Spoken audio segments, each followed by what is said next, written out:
আসসালামু আলাইকুম viewers, welcome back to my channel. Hopefully আপনারা সবাই ভালো আছেন। আজকে আমি আপনাদের সাথে শেয়ার করব রমজান স্পেশাল ছোলার বুটের ঘুগনির রেসিপি। এখানে আমি 250 গ্রাম ছোলা বুটকে গরম পানি দিয়ে 6 থেকে 7 ঘন্টার জন্য ভিজিয়ে রেখেছিলাম। 7 ঘন্টা পরে কিন্তু এভাবে বুটগুলো খুব ভালোভাবে ফুলে উঠেছে। এবার এগুলোকে আমি সিদ্ধ করে নেব। অন্যদিকে চুলায় একটি কড়াই বসিয়ে দিয়েছি। কড়াইতে দিয়ে দিচ্ছি হাফ কাপ পরিমাণ সয়াবিন তেল। প্রথমে কড়াইটিকে আমি খুব ভালোভাবে গরম করে নিয়েছিলাম। তেলটিকে খুব ভালোভাবে গরম করে নিয়ে তার মধ্যে দিয়ে দিচ্ছি 3টি পেঁয়াজ কুচি। পেঁয়াজ কুচিগুলোকে হালকা লালচে বাদামি করে আমি ভেজে নিব। এরপর এর মধ্যে দিয়ে দিব একে একে সমস্ত বাটা মশলা। দিয়ে দিচ্ছি 1 চা চামচ আদা বাটা এবং 1 চা চামচ রসুন বাটা, 1/4 চা চামচ জিরা, 2টি লাল মরিচ, 1টি এলাচ এবং 1টি দারচিনিকেও আমি বেটে সেই পেস্টটি দিয়ে দিচ্ছি। এবার আমি তেলের ওপর সমস্ত মশলাগুলোকে খুব ভালোভাবে নেড়ে নিব যতক্ষণ না এর ভেতর থেকে কাঁচা গন্ধগুলো দূর হয়ে যায়। খুব ভালোভাবে কাঁচা গন্ধগুলো চলে গেলে এর মধ্যে আমি দিয়ে দিচ্ছি 1/4 কাপ পানি।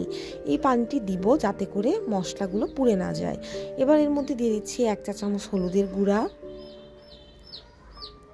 আপনারা চাইলে এখানে কাঁচামরিচ ব্যবহার করতে পারেন। দিয়ে দিচ্ছি হাফ চা চামচ ধনিয়ার গুঁড়া। আমি এখানে লাল মরিচ ব্যবহার করেছি, লাল মরিচে একটু টেস্ট অন্যরকম আসে। আপনাদের যাদের গ্যাস্ট্রিকের প্রবলেম আছে তারা চাইলে কাঁচামরিচ ব্যবহার করতে পারেন। দিয়ে দিচ্ছি প্রয়োজন অনুযায়ী লবণ। এবার সমস্ত মশলাকে খুব ভালোভাবে কষিয়ে নেব। কিছুক্ষণ কষিয়ে নেওয়ার পরে এর মধ্যে আমি দিয়ে দিচ্ছি 2টি টমেটো কুচি। এবার টমেটোর সাথে আবারও আমি মশলাটিকে একটু সময় নিয়ে খুব ভালোভাবে কষিয়ে নিব। এই সময় আপনারা যত ভালোভাবে মশলাটি কষাবেন ততই কিন্তু ছোলা বুটের টেস্ট ভালো আসবে। ছোলা বুটগুলোকে কিন্তু আমি খুব ভালোভাবে পানি দিয়ে সিদ্ধ করে নিয়েছি। এখানে আমি কিছুই ব্যবহার করিনি, শুধু পানি দিয়েই বুটগুলোকে খুব ভালোভাবে সিদ্ধ করে নিয়েছি। খুব ভালোভাবে মশলাগুলো কষানো হয়ে গেলে এর মধ্যে দিয়ে দিচ্ছি আগে থেকে সিদ্ধ করে নেওয়া ছোলা বুট। এবার খুব ভালোভাবে মশলার সাথে বুটগুলোকে আমি মিশিয়ে নিব।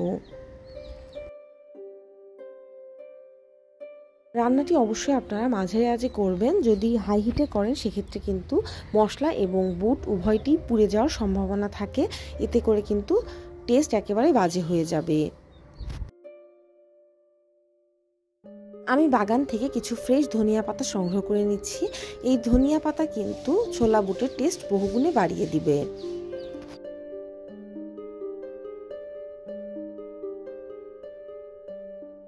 1 থেকে 1.5 মিনিট ছোলা বুটকে আমি খুব ভালোভাবে কষিয়ে এর মধ্যে দিয়ে দিচ্ছি একটি সিদ্ধ করে রাখা আলু।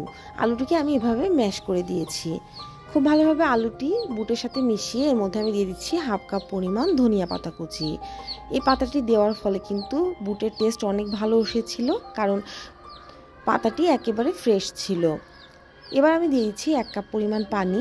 এই পানি দিয়ে আমি 2 থেকে 2.5 মিনিট সময় ঢাকনা দিয়ে জাল করে নিব।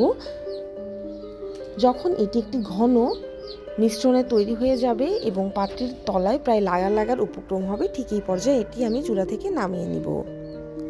কিছু ভাজা পেঁয়াজ এবং 1টি শুকনা মরিচ দিয়ে আমি এটি পরিবেশন করে নিয়েছি।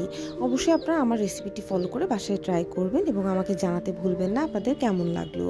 ছোলা বুটটি খেতে কিন্তু অসাধারণ হয়েছিল।